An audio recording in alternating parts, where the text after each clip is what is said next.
اهلا وسهلا. بزاف ديال الناس بعد ما كياخذوا الوراق ديالهم هنا في اوروبا او في ايطاليا بصفه خاصه، كيرجعوا البلاد الاصليه ديالهم باش يشوفوا العائله ديالهم. لكن بعد ما كتسالي العطله ديالهم وكيبغيو يرجعوا هنا لايطاليا، فكيتصدموا في المطار بان راه حيدوا ليهم الوراق. كتكون واحد الصدمه كبيره، ما كيبقى عارف ما يدير، حتى وانك كتبغي دير جميع الحلول المحامي وغير ذلك، فراه ما يمكنش، لان حيدوا لك الوراق ديالك وما احترمش مجموعه من الاجراءات، او كنتي غافل على القانون هنا في ايطاليا. هذاك الشيء علاش في الفيديو ان شاء الله جيت نتكلم على هذه القوانين اللي خاصك تكون في بالك وتعرف يعني تستغلها وتستعملها باش ما يحيدولكش الوراق ديالك. قبل ما نبدا في هذا الفيديو ان شاء الله ما تنساوش بارطاجيو الفيديو ماكسيموم مع الاصدقاء اللي حتى هما كاينين هنا في اوروبا، او حتى هما خايف لا يوقع لهم نفس المشكل. ما نطولش عليكم بزاف وغندخل مباشره في الموضوع. قبل ما نبدا، اول حاجه نهضر لكم على واحد القصه اللي وقعت بصح، وباش تكون عبره وتعرفوا الاهميه ديال هذا الفيديو ان شاء الله.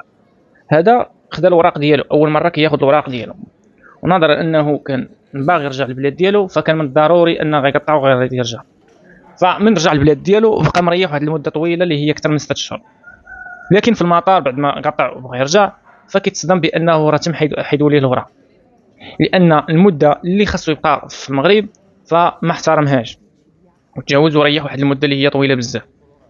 هذاك الشيء علاش خاصكم واخا يكون عندك الوراق وتكون هنا قانوني هنا في ايطاليا، فراه خاصك تحترم مجموعه من الاجراءات ومجموعه من القوانين الجاريه للعمل. هذاك الشيء علاش هذا الفيديو عنده واحد الاهميه كبيره، وماشي غير اليوم انما غدا وبتغدا ويبقى معك واحد المده طويله. داكشي علاش خصكم تاخذوا الحيطه والحذر. المده المسموح بها خاصك تبقى في بلادك بعد ما تصايب الوراق ديالك. الا كان عندك بيرميسو فراه المده اللي خاصك تبقى في بلادك هي المده ديال 6 اشهر مباشره. خاصك ترجع هنا لايطاليا، تقدر ترجع تريح واحد الشهر شهرين وبعد ما ذلك ترجع، يمكن لك ترجع. لكن باش تريح واحد المده ديال فوق ديال 6 اشهر كونتيني فراه مده غير قانونيه، وبالتالي فالمصير ديالك هو الغاء الاوراق ديالك هنا في ايطاليا او الاقامه ديالك هنا في ايطاليا. بالنسبه للناس اللي كيقول لك عندي انا كارتا سيجورنو ما عنديش بيرميس، الناس اللي عندهم كارتا سيجورنو فراه المده المسموح بها هي سنه فقط. فإذا تجاوزتي سنه راه كيبقى الامر صعب. هناك بعض يعني بعض الاشياء يمكن لك تقوم بها، باش مثلا الا كان عندك مرض، الا كان عندك شي مشكل، لكن فيه مجموعه من التعقيدات ومجموعه من المساطر. خاصك قوه قاهره، خاصك شهاده طبيه، خاصك اثبات ما يفيد ذلك بانك انت كنتي هذه المده كامله وشنو السبب اللي كان عندك. وقدر يكون مقبول يقدر يكون ما مقبولش، ولكن انت من احسن انك كل هذه الاشياء تفاداها، وباش ما تطيحش في هذه المشاكل كامله فراه خاصك تحترم هذه المده.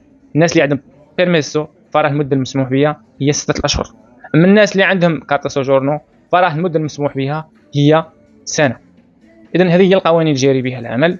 هناك فعلا ان الى تجاوزت هذه المده غدير شهاده طبيه، غدير يثبت ذلك بان كان عندك سبب قاهر، لكن كل هذا فراه كيبقى سميتو يعني النجاح ديالو ماشي في 100%، وبالتالي كتبقى 50-50. يقدر ان يكون صحيح ويقدر ما ياخذوش بعين الاعتبار. هذاك الشيء علاش باش تتفادى كاع هذه المشاكل فحاول انك تبقى واحد المده اللي هي قانونيه ما تتجاوز 6 اشهر بالنسبه للبيرميسو وسنه بالنسبه لكارتا سوجورنو.